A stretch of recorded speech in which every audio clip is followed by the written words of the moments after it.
to really do it, you need some sort of debt paired with equity to do huge projects at scale. Because again, you can't just rip $100 million of debt when your business is worth, 10 or 15 million or whatever.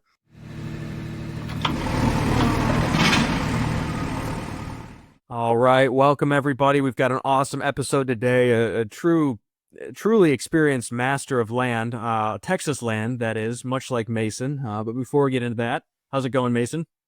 Things are good in the land space, weird in the regular market. My stock portfolio is tanking, which is always fun to watch. No one really knows what's going on at the national level, but that's the beauty of being in the land business, is it's a pretty safe and consistent asset class, whether you're doing infill lots in the middle of the suburbs or desert squares in the middle of West Texas, just like our guest today is doing, which we had the pleasure of interviewing Jon Jasniak. He is a land investor and entrepreneur who's been doing land deals since 2016.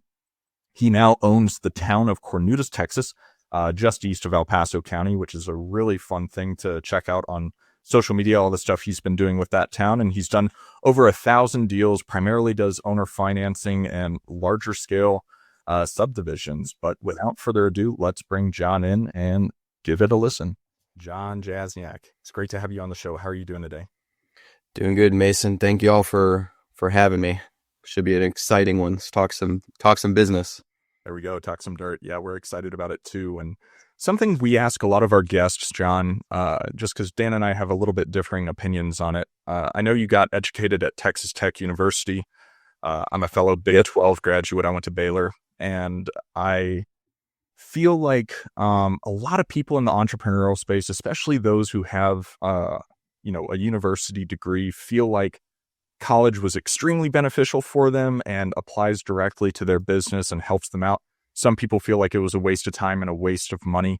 What is your opinion on higher education? Well, love Texas Tech, obviously. Guns up.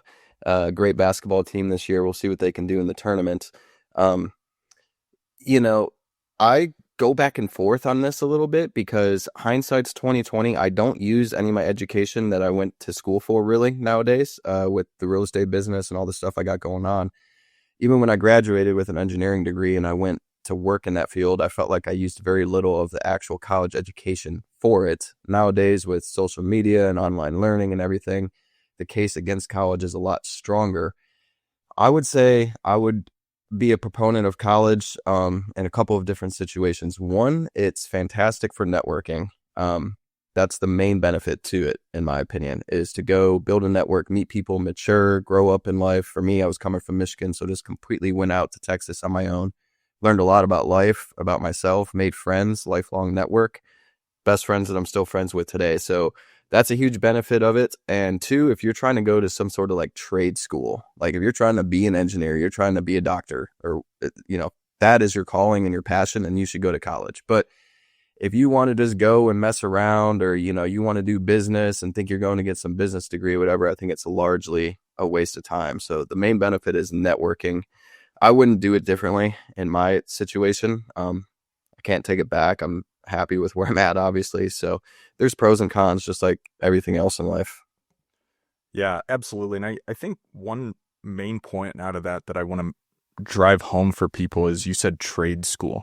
And you're talking about physicians, accountants, attorneys, and engineers. And I think that that's something that's changed in the education system over the past 40 to 50 years, really, where you don't need a degree necessarily to go out and do whatever, but you can value trade school in the traditional sense of becoming an electrician, a plumber, HVAC tech, or whatever it is, and view that as something similar as a trade within medical and that kind of thing. I think that people forget the value too of the network, and that's part of the idea of going to the right school, of going to a bigger school. Texas Tech, it's in such a beautiful part of the country too. Lubbock, Texas is so pretty. Yeah. It's a Love one it. person. Most people don't, though. A lot of people that's a different universe to them. Oh yeah. But to your point, I don't know if either one of y'all started messing around with like Chat GPT or AI as much, but a lot of that is going to change the game as far as like your attorneys and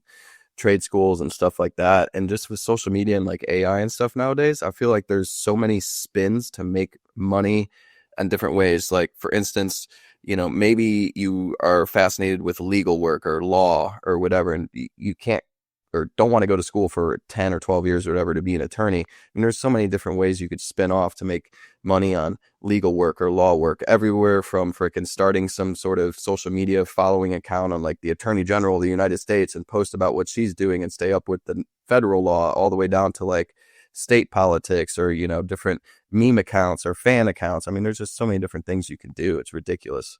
Yeah. Well, all right, John. So we listened to a number of podcasts you've been on over the last couple years. We have a good grasp on your business, right? You're big in the subdivide and selling on terms, sometimes buying on terms and then doing a wrap and selling on terms. But before we kind of get into the nuance of that, because there's definitely a lot of questions Mason and I have there, what does your marketing system and your acquisition pipeline look like today in 2025? Because I've been doing this since late 2018, 2019 is when I started my company, and it's gotten more competitive. There's no way around it, especially everyone knows Texas is a hotbed for land deals. So where are you getting your deals today? What changes, if any, have you made in the last couple of years? And ultimately, where are they coming from? Sure. Yeah. Today is a pretty big day for me because we just got approved finally on this subdivision for 415 acres. Was a major subdivide, did a whole groundwater study, 76 lots, be probably a $6 or $7 million deal that we bought for $2 million. But that I was passed as like a pocket listing from a broker. So like as you get credibility and experience, like that becomes pretty huge. A lot of people bring me leads nowadays. Like this one was yet to hit the market and we kind of had the first shot at it and we just locked it up. I am like the horrible worst case study in my opinion. I would not do what I do, especially because like you said, it is becoming a lot more competitive nowadays. I don't do any SMS or cold calling on the acquisition side. We do a tiny amount of direct mail, like a tiny amount, maybe 1,000 to 2,500 mailers per year on large parcels to subdivide, call it 100 plus acres. So outside of direct mail, really it's finding everything on market. I mean, I've talked about that a ton. I still think there's a lot of opportunity out there just floating around on the MLS all across the country, not just Texas. It's becoming more competitive though. So by all means, it would not hurt to have some sort of SMS or cold calling acquisition skills in your tool belt. That's just, it's not for me, man. I got so much stuff going on. I've kind of got it streamlined and so focused in this specific way that I do it. But again, don't do what I do because I think it's a horrible case study. Well, I think what the difference is a lot of people getting into the land space are looking to make a quick buck as opposed to building a business for the long term and being okay with potentially having to put in some time and effort and money before getting a return for months or, a couple quarters. And that's where I think a lot of those deals sitting on the market are just ignored because there's a lot of work involved in doing these subdivides and then selling them off individually. And a lot of the people brought into space, at least recently, I've seen a YouTube video or heard a podcast about making huge sums of money in 30, 60, 90 days. But all that to say, one other thing I wanted to comment on is I've seen so many of the gurus in the space talk about mail getting saturated and moving to cold calling. So I've been mailing since 2019, and that makes me more bullish on mailing if a lot of the people that are teaching new people are saying, oh, focus on cold calling, don't do as much mail. So I'm in agreement that mail is still very. Do you do any SMS or cold calling, or are you just doing mail? We've been cold calling since 2021, and that's still been really valuable to layer on top of mail. Yeah. Well, I would say as people zig, you should zag. As everyone goes one way, like you should start thinking about going the other way. I think for a beginner, people need to realize that it's not practical to come into the space and just rip a $500,000 or $1 million or $5 million subdivision. I mean, you're not going to buy a piece of land for $2 million that's worth 6 or 7 on your first deal. Now, with that being said, with these smaller price deals, call it 50K or less, I mean, it's really hard to find that on market. I think as you get lower in the price point, you're not going to find just a $20,000 piece of land sitting on land.com that's worth 40 or 50 G's. Like, you have to get creative, whether it's cold calling, texting, direct mail. I mean, those are the three obvious tools. But I would say from time to time, I do see, a $10,000 piece of land listed on land.com or realtor.com. I'm like, that's easily worth 20 or 25. So those are still out there for sure. And the beginners don't go through the struggle or the grind enough, in my opinion. They come in, they just start ripping a bunch of direct mail and SMS texting and rip a bunch of costs, and the costs start to accumulate a crap ton. And so, I mean, the sweat equity is underrated, just trying to find a deal and hustle and grind without spending that money. Yeah, I agree completely. Now, I'd love to get into that subdivision that you just brought up. You mentioned purchasing it for $2 million and collectively should be exiting around $6-ish million. Can you kind of walk us through that, where it came from, the numbers, how many lots you're splitting it into, just kind of the mechanics of it? Yeah, so it's a 415 acre piece out in West Texas. We got past it, like I said, from a broker. I'd already done a deal with that broker before, and so he knew I could close and get things done. So this piece came up, and he's like, before it hits the market, I'm going to pass it to John, see if he's interested. And we ended up locking it up for just over $2 million. I think it was like $2,050,000 or something. And it just got approved today. It's 76 lots. We're doing 1.5 miles, give or take, of private roads. It's just going to be gravel. We really wanted to go in there and do a massive subdivision, like 1 acre lots. And we would have had like 400 1 acre lots, and the deal would have been like 15 or 18 million. Would have paved roads. It would have been just massive. But the water didn't support it. We did a whole bunch of engineering and water studies and flowed wells, dropped transducers down, a bunch of equations, blah, blah, blah. And pretty much what it came down to was 5 acre plus lots. So they're all 5 acres, give or take, 76 different lots. Some are a little bit larger. The total gross worth of it, in my opinion, is probably going to be about 7 million. But by the time we exit with either cash sales or getting 65 to 75 cents on the dollar by offloading the notes to a third party aftermarket, we'll probably exit at about 5 million, give or take. So be 2 million. We got about 250,000 of roads to build. So that brings you up to 2.25. We had 50,000 in surveying. It's 2.3. And then we had about 25,000 in engineering. More than that, 'cause we had to do a drainage study. So it's probably 2.35 all in. And the exit all out will be probably 5 million-ish with a gross total of like 7 million. That's fantastic. On the roads, for 250 grand, kind of what depth are you going? How many miles or linear feet of road is that? Yeah, so it works out to be, I think, about 9,000 linear foot of road. I'm just pulling my calculator. We're at 25. Yeah, we're at $25 per foot. So whatever, I guess the official quote, I think, was 200,000. So yeah, 8,000 foot of road. I think it'll be about $200,000 of gravel road. And so roads and water are usually the two main things when you're underwriting and trying to get a subdivision approved. So what people don't realize is you need a lot of in-depth knowledge on those two components, just because they mostly drive whether you're going to economically do a project or not. So like, for instance, I know in this area that I could do this at $25 a foot, a 6-inch gravel road compacted to 4 to 5 inches, 20 foot wide. We'll clear the ditches on either side as well, probably a total clearing of 40 foot wide. I know if I wanted to pave those roads on that massive initial kind of layout we wanted to do, it would have been about $105 per linear foot.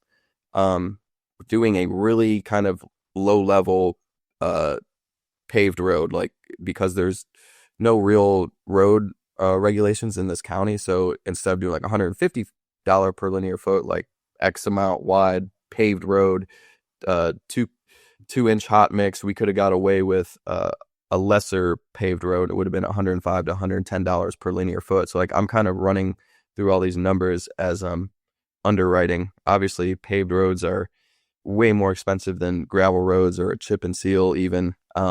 So, you're looking at probably 4 to 7x the cost when you get into paving from a road perspective, as opposed to just doing like a simple gravel road.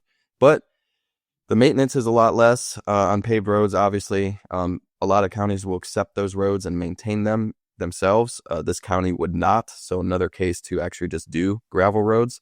With gravel roads, a lot of times you want to get into some sort of like light HOA and road maintenance. On this one, we're actually not doing that just because the road it's not that long. It's only like a mile and a half. So it's not a lot of road. So I'm not really seeing the need for an HOA or road maintenance. Gotcha. So I guess it's going to be just your company that's in charge of that road maintenance in perpetuity, or? It won't be, no. I'll be completely out of it. It'll be up to the landowners. So each lot technically runs to the midpoint of the road. So, either side of the road's going to have like 10 foot. But let's be honest. I mean, Joe Schmo's their little part of the road's going to get a huge pothole or whatever. Joe Schmo's not going to be the one fixing that. I mean, it's going to be, some sort of pool of landowners or people complain. One busybody in the community. Yeah, one busybody who has a tractor and wants to throw some rock down, or, perhaps they'll set up their own HOA in the future, which I'm a huge proponent of. That's what I always tell them on these projects. Like, look, I'm hands off. I built you this beautiful $200,000 road. You want to keep it up, you make an HOA or get some landowner agreement in place. It's not that expensive. I gotcha. And then walk us through a little bit more of the water study, because it doesn't sound like you're, drilling individual wells or doing a commercial well that's going to service all of the properties, right? It's more you're seeing what's under the ground and whether or not it's going to support this number of homes that you're subdividing the land into, right? Yeah. So I've never done a shared well. I mean, I've drilled wells for people and even sold water before, but never done a shared well system. That can get complicated and complex. It's certainly possible. You could set up a mud, you could just do a simple shared well, etc. But on this one, Texas has sort of a law that governs the groundwater on certain projects. And so on this one, we needed to do a groundwater availability study. Basically, what it entails is a producing well and a monitor well. And so we basically flow water for, it's supposed to be 24 hours straight. You drop some tools and transducers downhole, and you measure the drawdown of the aquifer. And from that, you basically back into your spacing and how many lots that, how big your lots are based on that spacing.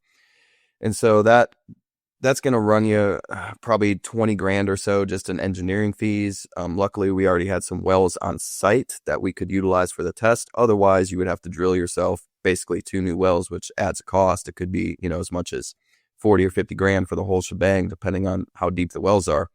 I actually have started sort of experimenting with drilling water wells for people.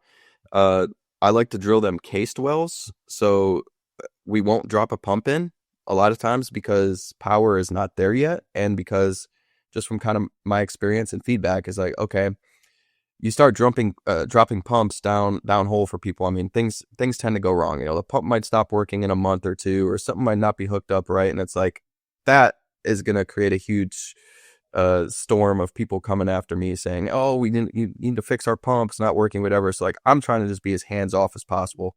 Kind of hard to mess up just a well in the ground with casing, but even that you can mess up. I just got done doing one, a different project out there, and this guy was out there when we were drilling the well, and the well driller told him it was like 105 foot. It's like, okay, set the casing.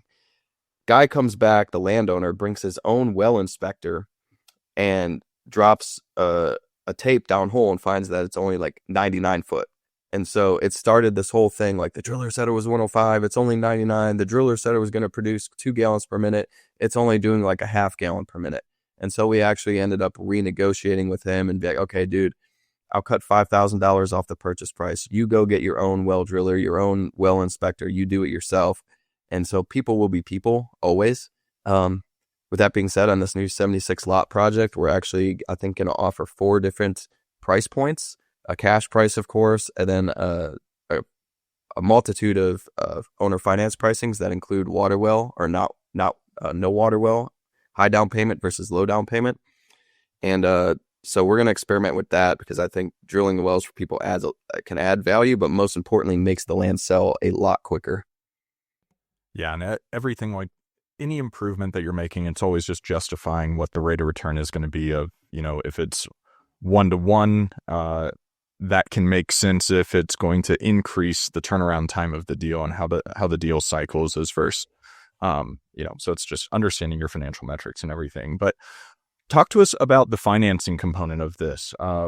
Did you purchase this on seller financing, bank loan, your own cash, private investors? Yeah, so I got a lot of stuff going on in the financing space. I just started my own fund. That's yet to really get off the ground. I'm obviously a huge proponent of seller financing. And then I work with private money people and private investors as well. And we're even looking at using banks now. So I guess I currently got 3 avenues with the seller financing, private financing, and the fund. Looking to add a 4th with banks because my goal is to scale $100 million business. We're at like the 10 to 12 million right now. It's kind of been hard to crack through that level without doing these massive, bigger projects. So to do these massive projects, you need financing behind you. In this particular one, I have partnered with just private money people.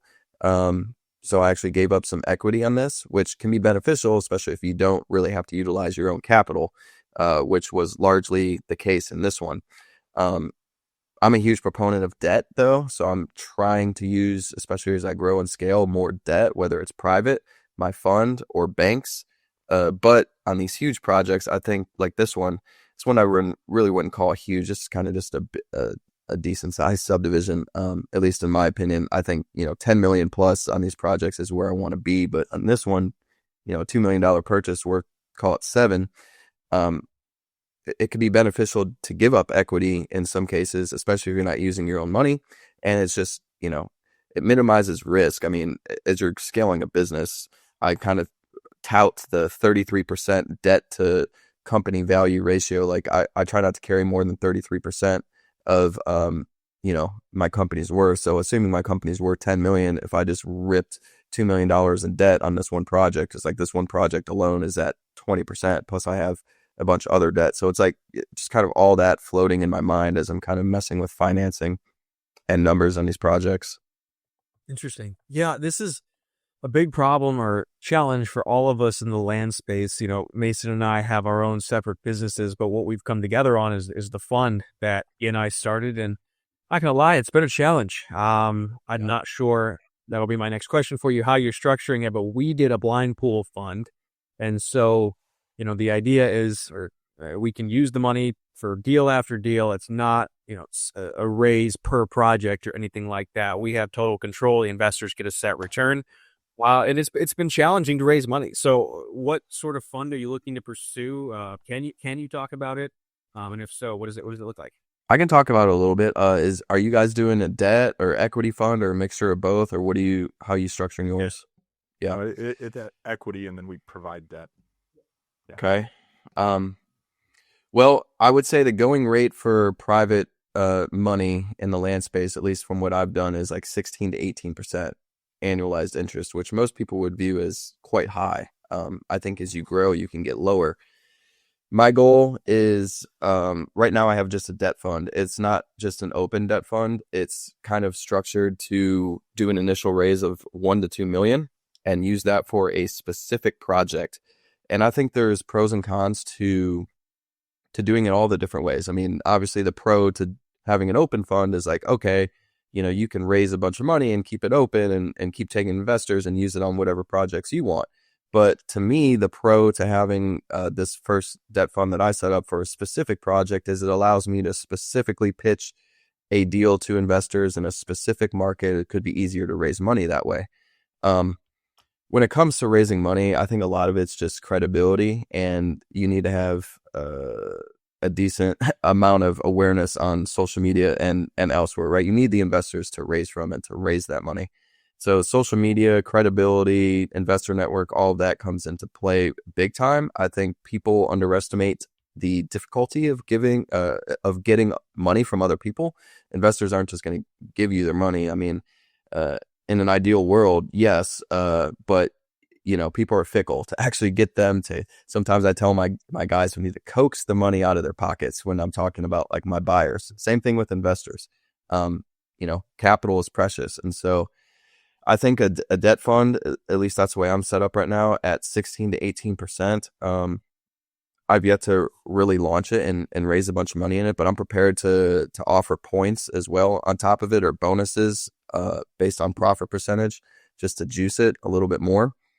That's most advantageous in my opinion, but I think to really do it, you need some sort of debt paired with equity to do huge projects at scale, because again, you can't just rip $100 million of debt when your business is worth, 10 or 15 million or whatever. Yeah, agreed. I something that Mason and I believe is that it's challenging, and not many people have been able to pair a lot of the doctors, lawyers, accountants, retired teachers, people that aren't on social media, that don't know much about the space we're in, with our business. And of course, this is just a matter of developing relationships over time, because we interviewed my hard money lender for new construction and rehabs, and all he does is raise money at 6 to 8% and then put it into houses, right? New construction on the residential side. And I know that it's just a totally different investor avatar that he has a large, Rolodex of. And so anyways, I don't know what your thoughts are on that. And I'm not necessarily saying we're ever getting that low, but we've found a few investors that are perfectly comfortable with a 10-ish% return if they don't have to do anything. And I do believe there's a lot more people out there like that. It's just a matter of building the relationships and then experiencing credibility in our ability to operate our businesses. Yeah, I think it comes down to mostly land. It's like a misnomer. Like it's not really a well-known investment or, avenue to make money, especially for the average doctor or lawyer or whatever. They say, who's going to buy that land? What are you doing with it? Like, it's just, they can't grasp it. So a lot of it comes down to your marketing and like kind of how you pitch it, whether it be, like, hey, help us develop land in the Texas Triangle. The growth is massive. Or, your pitch could be, developing land closer to cities for people to live the American dream and move out on affordable land with affordable housing. So I think a lot of it, and the big important part of it, is how you pitch it to investors, because there's a huge misnomer about land. And I mean, you need a lot of credibility, even more so because, again, you're going to subdivide land and create 76 lots. Who's going to move out there? You're not working with developers or builders. No, actually, I'm selling it straight to Joe Schmo, who's going to move out with a mobile home or build a little shop or whatever. And so unless you have that track record and just kind of flaunting it, like, real estate always blows my mind, especially on social media, because it's like the one thing that you're actively allowed to brag and just be like, I made $1 million. And people don't think you're like an idiot. Just like, I made $1 million. I subdivided this land and sold this all off in a month.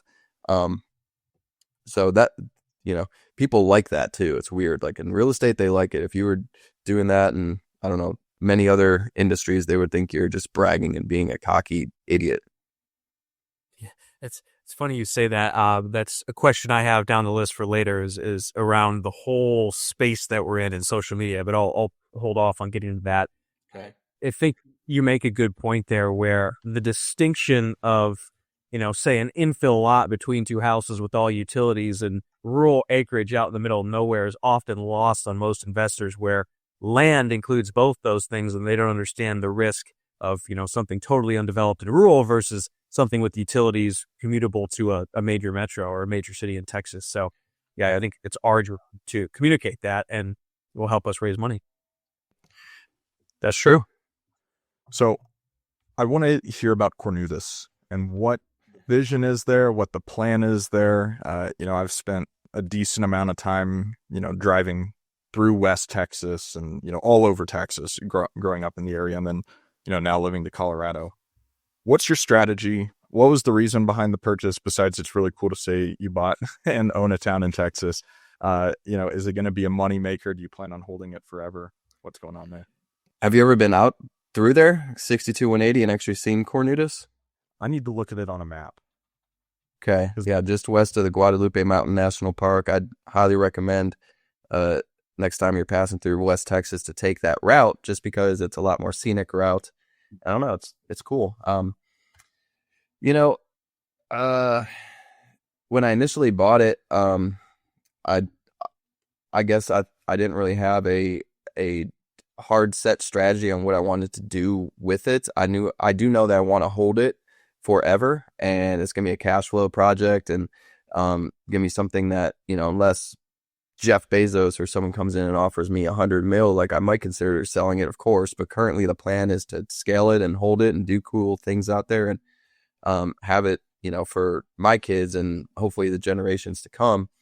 Uh, when I bought it, it was more of like a social media play and branding. Kind of, okay, I've been doing these subdivisions and kind of been known in the land space. Like, what can I do to go to the next level? And I'm always thinking of cool stuff to do on social media and just marketing in general. So obviously buying a town was attractive in that sense. But if I'm being honest, I greatly underestimated the challenge and the amount of work and time and money that it was going to take. I mean, I'm close to $1 million into it, just straight cash out of pocket. It's got no debt. I've never borrowed money or anything on it. I've yet to do the accounting here in the last 6 months. I don't think I've spent that much. Last time I looked, it was like 800,000. So it's creeping up on $1 million. And just the amount of time. I mean, sometimes I get thinking about just the opportunity cost. Like, I've spent, probably a third of my time out there, which I love going out to Hudspeth County in West Texas and being out there. It's just so refreshing. I sleep better. I feel better. I like the people out there. I like the weather. It's great being away from the city, but the opportunity cost has definitely been my land business. I mean, I've hired more people, thankfully, to kind of help me with everything. But as I was scaling and kind of growing, it really had a negative effect on me growing my land business. But I can't really complain because I love it out there. It's been an awesome project, but it has definitely been way harder than I thought. Like, I thought we are going to open that sucker and be doing like 40,000 a month right off the bat. And it's like, we're just getting to that point now, like 2 years later, which is crazy. Oh yeah. Well, and it's, on the tail end of a pandemic, it looks like, and I'm interested in the population that is mostly driving through it. I see, east of El Paso, but I feel like most people are going to be taking I-10 if they're coming from the big, big cities in Texas. But what I think of, because I haven't made it out there, but I think of Marfa, Texas, where it's got that Prada shop, that it's like that iconic Prada shop, if you know what I'm talking about. And yeah, been there many times for sure. And so I know you've got the cafe in town. Do you feel like you're looking to create something that is iconic, that draws more than people that are just randomly passing through, that creates it a little bit of a tourist destination? Like, I've got good friends that traveled to Marfa to take their engagement photos. From Houston. And yeah. Well, I think Marfa is overblown, but in that sense, I don't think Cornudas could ever be Marfa, just because it's not as big, it's not as much room. It's just, could it? Maybe one day, but it would take a lot of developing, especially the surrounding area. With that being said, when I first bought it, I thought most of the money and everything and sales would be made from locals and or just through traffic. TxDOT study has it at about 2,200 cars a day. We have our own traffic study running out there pretty consistently with the camera system we have, and it's right around that. I mean, it's somewhere between 2 and 2,500 a day, which, I-10 blows that away. I mean, I don't know what I-10's traffic is, but maybe 100x on the other side of the county. But this location being between El Paso and Carlsbad, that's your two major cities, gets decent traffic. But what I quickly found out is the most, I don't want to say the only way, but mostly the only way to scale this business and to make it make money is to get people out to Cornudas, mainly from El Paso. El Paso has close to 1 million people. So you have pretty much an infinite draw of people that you can bring out. It's only 45 minutes to an hour away. And so, we started kind of monthly events. I had this brainstorm where, okay, we can do a barbecue the first Saturday of every month. That way people can start putting it on the calendar. We're launching our concert series the last Saturday of every month coming up here in March. That way people can start putting it on the calendar, coming out from El Paso or Carlsbad. And so that's where the main traffic and business is going to come from. We had our first barbecue and sold like 350 plates. We made like 14,000 that weekend, which is a good start. But events like that, I think, could be doing 30 to 50,000 every weekend, whether it's barbecue or concerts. And so that's that's the way to grow this business and kind of make a decent amount of money.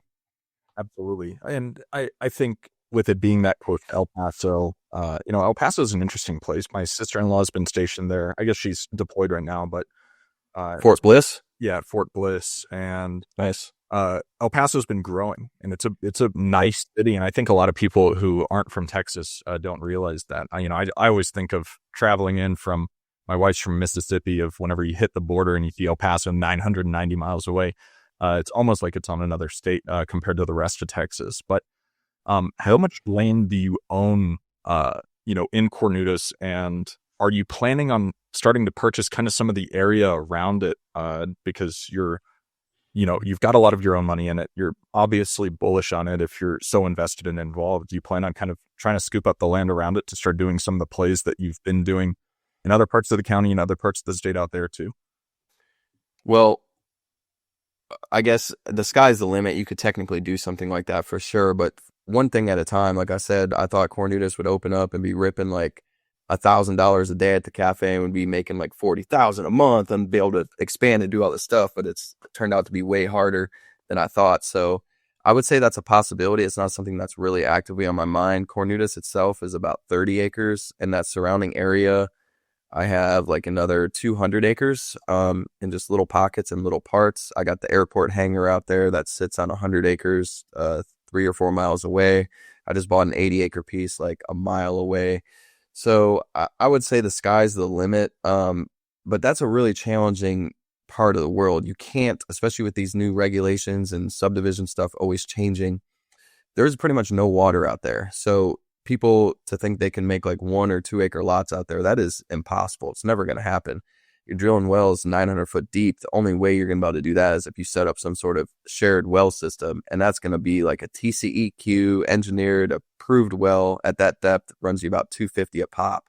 And so, you're talking, you're going to need several, if not, I don't know, 6, 7, 10 of those wells all plumbed into some sort of gathering system with pipelines and all that stuff. You're talking probably multiple millions just in well and infrastructure, not including water line, which, let's even assume like $20 or $30 a foot. You're getting into the many millions real quick for desert land that sells for $1,000 to $2,000 an acre. There's a lot of people don't understand that. They think you just go out and develop the desert, but it's not that easy. Let's put it that way. No. Yeah, no, that's something I think a lot of people learn the hard way when they buy land they think is worth far more than it is. Well, Jerry Wallace, there's a guy named Jerry Wallace. He wrote a book called The Deal Maker. He bought Cornudas back in 2004, I think it was, from the previous owner, May Carson. He was a condo developer in Florida, and for whatever reason, he got fascinated by this town in Texas. And May had gotten tired of it, I think, and she was, just hustling. She ran everything out there and sold it to Jerry, and Jerry came in and had these plans for like a condo and a community pool and like a golf course and this whole complex of housing and a West Texas, like Western theme resort basically. And no one really knows what happened for sure. Some people say he went to jail. Some people say he went bankrupt, had tax problems. But one thing is for sure, that development never really got off the ground, probably because of money and no water. So he took his best shot at it. Who's to say that I could do it different or better? I don't know. I guess we'll see. But I ain't trying to be that stupid. Yeah, I mean, failed developments and developers are where we get a lot of our deals from. So That's true. makes it.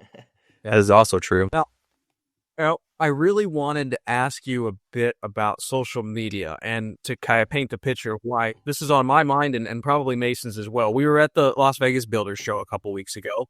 We met a lot of people, from engineers or civil engineers, financiers, investors, obviously builders and developers of all kinds. And these were a lot of extremely experienced, high-level people that are doing a lot of business, and almost none of them are on social media. And I live here in San Diego. I'm in a real estate group out here, and it's similar, where it's a highly competent group of people doing a lot of business, and almost none of them have a social media presence. And Mason and I love doing this podcast. It's awesome getting to talk to people like yourself. But as far as the actual posting and managing, at least I'll speak for myself, I have found so many people that are on social media or reach out on social media or interact with to be just totally full of shit. and not actually doing much. And part of me is a little bit jaded and thinking, now the people really doing business, or at least a lot of them, aren't even on here. Have you? So the question is, have you found it, because you have a decent following, to be useful? Do you see yourself continuing to do that? Does it really bring you the investors and deals you want? What are your thoughts? Well, I pretty much echo and agree with everything you've said. I would add a couple of things. To begin with, yes, it has been useful, of course. I've met many investors. I've gotten past deals on there. I know it'll be extremely helpful for when I really start pushing the fund. It's afforded me, it's kind of hard to quantify the halo effect of it, because it's afforded me the ability to get on podcasts like, like this, and then someone watches it and then either wants to buy a course or wants to invest with me, or, has allowed me to speak on all these stages, whether it's like with Ty Lopez or at the supercar event in Denver, or, Sleeva's event or whoever, then people see me. And so it's like hard to quantify the halo effect. I would say, yes, there's a lot of scammers and people on there who aren't doing things. They're just trying to flex. The one thing that people underestimate about social media is, and why a lot of people probably don't do it, is it's like, it's another job. Like it's hard. It takes time. It's work. Right now, I'm kind of finding myself taking a little bit of break on it. I've been posting less over the last few months, which I actually kind of enjoy, to be honest. But I'm about to start posting more. I think I'm starting up a local meetup here in Fort Worth every month, and so I'm going to start getting way more active again on social media. It's just kind of a pain in the butt, because at least for me, I've had zero success hiring people or trying to outsource that, whether it be a social media manager or a marketing agency. Like, they all suck, in my opinion. Like, God bless them. They provide value to some people, but to me, they've never been able to speak in my tone of voice. They've never been able to convey the message like I can. They do a crappy job, whatever. And so everything you see on social media is 100% me and legit. And I don't have any fake followers. I've never bought any followers or any of that. That's one thing I take a lot of pride in. So I would say, look, it all comes down to your personal motivation. You can have a lot of success and a lot of benefit from social media, that I can guarantee. I mean, you're going to meet people, you're going to have opportunities come your way that you can't even quantify, but you have to be ready and willing to accept that it's going to be some work. And for a lot of people, that's just not for them. They don't like social media to begin with. They don't want to take the time to post. They don't want people messaging them, all that stuff. So there's a lot of pros and a lot of cons, and there's a million ways to make money, and you could certainly do it without social media. So it's all personal preference. I just happen to like it because, like, my favorite thing is like the status and recognition of being the best. Like, cockily, narcissistically, I'll say that. Like, I don't really find myself being like that stuck up of a person, but like, money doesn't really motivate me. Like, traveling and all that doesn't really motivate me. Like, I just like helping other people and being respected. Mostly being respected as the best in the industry. And in order to do that, I need to be on social media. I also need to help people. So it's like I'm unselfishly helping others and trying to hit that goal. Yeah, I think that's great. We had Justin Sleeve on the podcast quite a while ago now, and we were talking with him kind of around the same question, and he was like, yeah, Jon Jasniak is one of the few people I know that actually has a legitimate business in the land space. And if you're going to be at the Supercar conference this year, that'll be fun. I think I'm a payment. You guys going? Yeah. Nice. Yeah, I'll be there. I guess one of the keynotes and the speakers. I was brainstorming with my group the couple of days ago. I was like, what should I do as a title? I think I'm kind of landing on like the evolution of subdividing and kind of talking about that. I think it's kind of going to be the subject of my talk. Well, and I think that right there, and we'll spend more time on subdividing, but a few more points kind of about the social media, just to hype you up a little bit, and something I respect that because, we talk to a lot of people. Dan and I, neither of us really have a large following, but we've got a decent listenership on this show. And one thing I'll note about Instagram people is, I'll see they have 25 or 200,000 followers, and you look at their reels and they get 12 views. I'm like, oh, it's all BS. And, it's because they bought followers and all that kind of stuff. And I think whenever you start playing at a high level and start doing business at the 7, 8, and 9 figure level, for those of you that are looking to grow and get started, being genuine and being authentic and recognizing that it takes a really long time to build these things. Just like Jon said, and stuff that happens for us all the time where we're young and quote unquote successful, millionaires or whatever. It takes a long time to build this stuff. Just like your cafe, where you're like, man, it should have been printing money overnight. And it's like, dude, that was the last time you opened a cafe in the middle of nowhere. And what were the results of it? It takes a long time to build stuff, years and years and decades if you want to build something huge. And that's what we're all attempting to do here. So I appreciate your authenticity, and you are one of the voices in the industry that I respect. And I'm excited to see you post more and everything. And that's one thing we love about podcasts is free consulting, which brings me to my next question of All right. wraparound notes. I know you're a proponent of them. I know you do them often. To the person that doesn't understand what that is, explain it at a high level, and then we'll kind of dive into how you can use that in your business.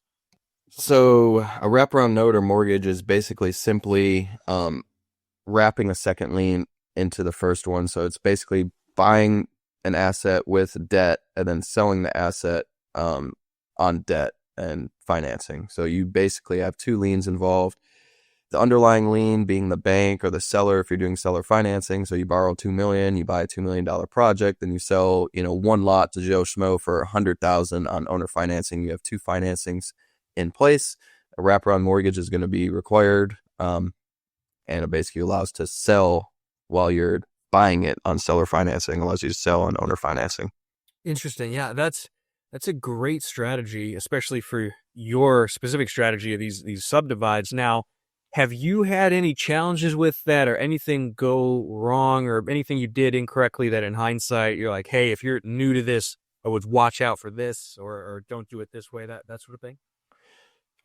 Well, going into it, there was some concern that my end buyers would be alarmed or concerned that there was an underlying lien on the property. What happens if I died or went bankrupt or whatever. And so you want to make sure you have your paperwork set up in such a way that they can always get free and clear title. And I've lost maybe 0.5% or less of deals because people are concerned about the underlying first lien that the seller or the bank has. One mistake I did make on my very first one, I thought I was really slick and smart, and I removed the due on sale clause and allowed the seller to finance me, and I turned around and started originating notes and financing them off.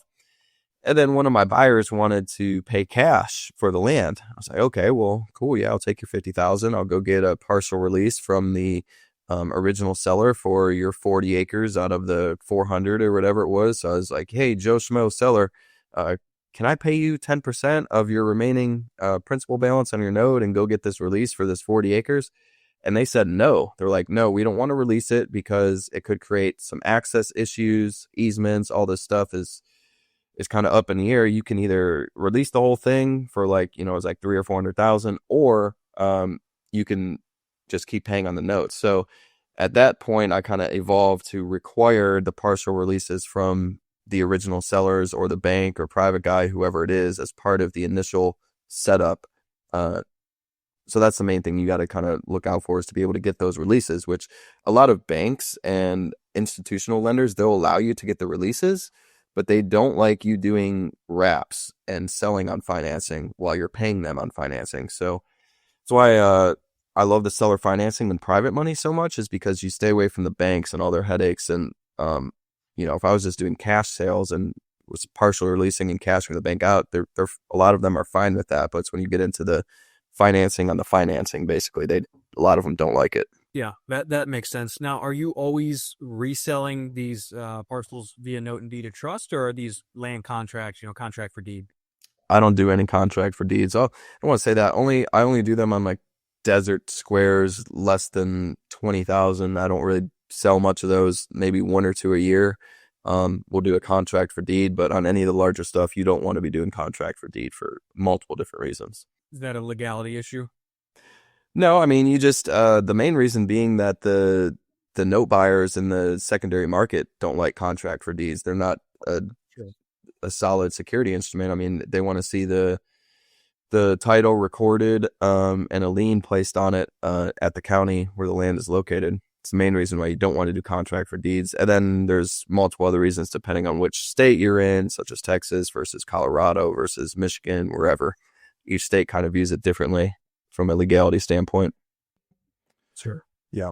that all makes sense. And appreciate the insight there. And I think it's a really effective strategy because what you're doing is you're creating the land loan bank that we all desire exists with far less paperwork, where you're able to do the partial releases, you're able to buy on terms, sell on terms, you're going to pay off the original, seller pretty quickly, especially because, I imagine on, like a 76 lot subdivision, a quarter of them are probably going to buy cash, which might give you enough to, release the original lien holder. But have you, because I've started, learning more about like the agricultural loan products and rural land products that are out there. Like Rural First is a big land lender in the space.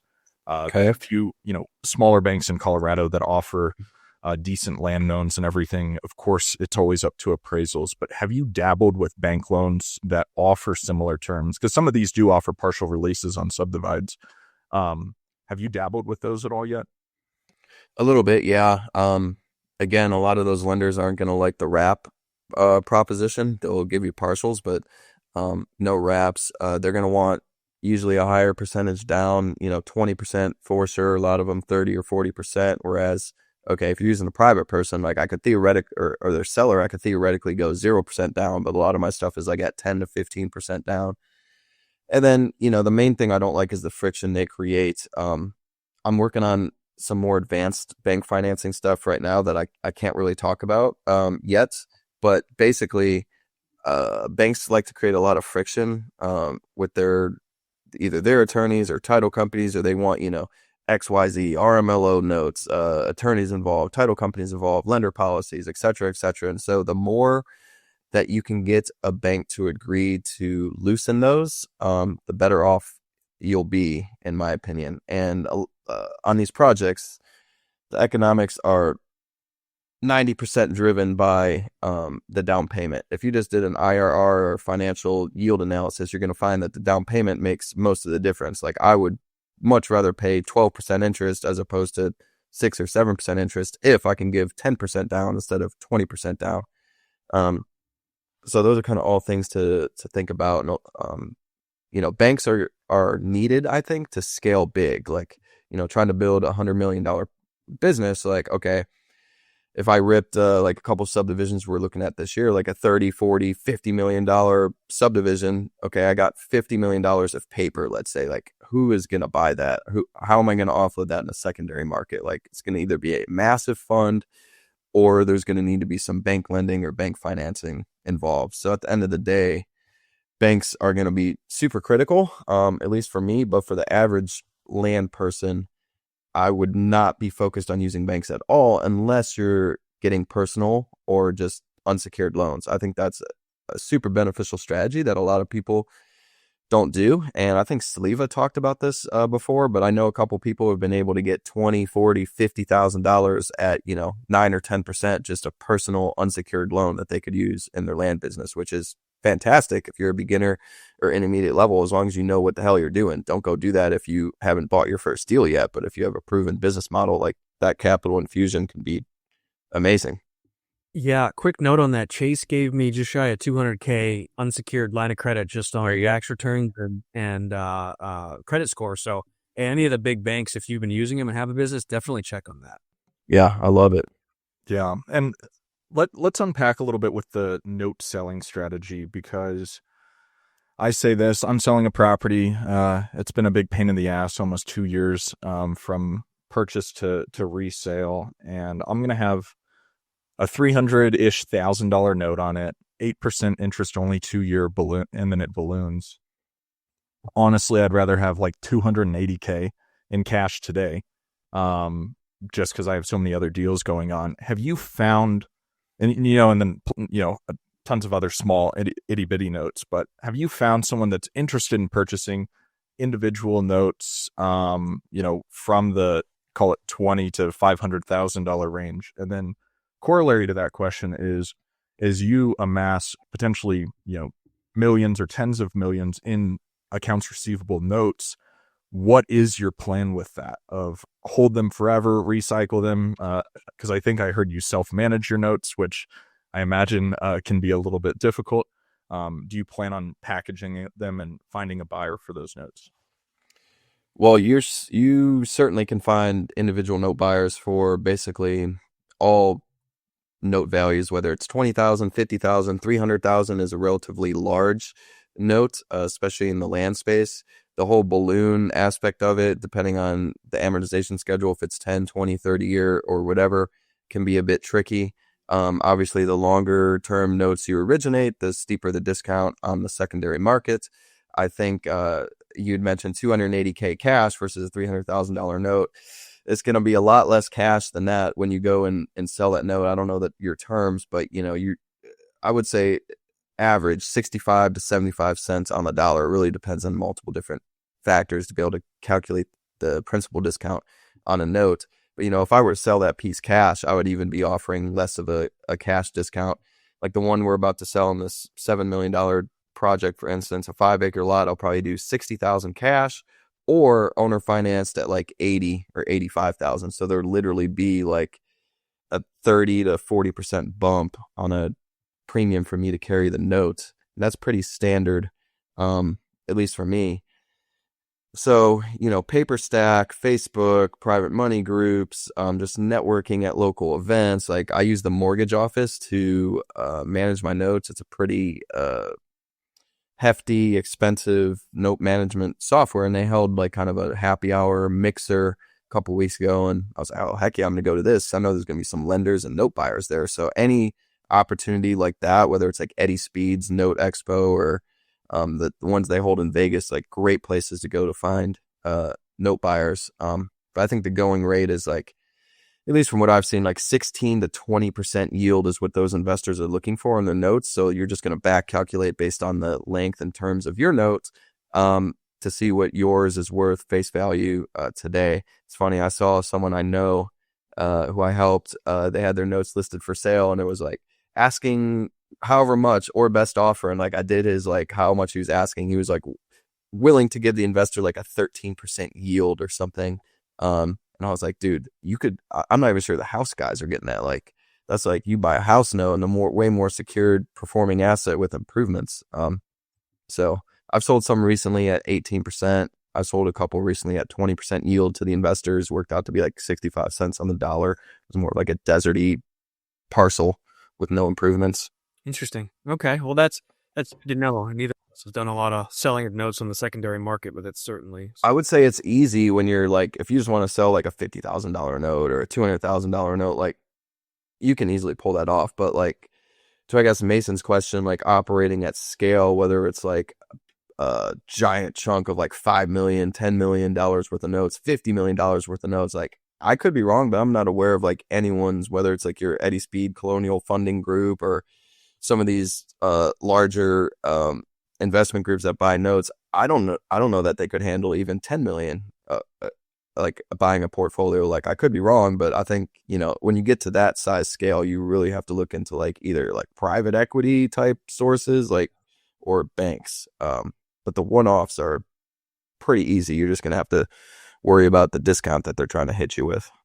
Yep. Yeah, I was gonna say, or a family office, but you mentioned private equity there. All right, John, we could ask you a million more questions, but we're running out of time here. So there's a couple things we like to ask every guest at the end of the show. First being, are there any questions we should have asked that that we didn't? Man, I think we covered a wide swath, except for like maybe my beginning days, which I think is irrelevant anyways. Obviously started flipping desert lots in the middle of West Texas, and it kind of just snowballed to where it is today. I think a lot of people know me now where it's like not as important to cover that, but you're not going to start huge. You're obviously going to start with small flips. Yep. Okay. And then where can people find out more about you? If you're offering anything, feel free to share that now. Talk about your town if you'd like to. Where can people find you? Anywhere in social media, Jon Jasniak. YouTube and Instagram are my biggest. Gonna have more content on both those platforms coming. Obviously, jonjasniak.com. Got Cornudas, Texas out west. The Facebook page for that is growing, cornudastexas.com. Some of these land guys should come out to events. Like I get asked all the time, can you help me? Can you consult? Can you coach? All that. Like I'm trying to do less of that. I think I'm going to kind of relaunch a little mastermind product, but I'm kind of trying to dial all that down. I used to be super passionate and love doing it, but now I have way less time for it, especially running basically 3 businesses. So it's kind of hard to get me on like some private mentorship or coaching nowadays. But like people underestimate like just showing up, right? Like if you were to come out to a Cornutus event and like freaking stay the night, I mean, I might put you to work a little bit, but you're gonna be able to get a lot of knowledge on both land and probably how to work a hammer and concrete or whatever we're doing. So it's all about the hustle and grind. And especially as a beginner, like a lot of people think they're just going to be able to pick up the phone and get like a 30-minute conversation with someone. It doesn't exactly work like that nowadays. But yeah, just Jon Jasniak everywhere, and would love to see some land people out in the town. That would be cool. Show us a land event out there soon. Maybe Mason and I'll have to make a trip down and meet you there. That would be Let's go. pretty cool. Never been to El Paso. I just think of No Country for Old Men, but I'll make it down there, I'm sure, at some point.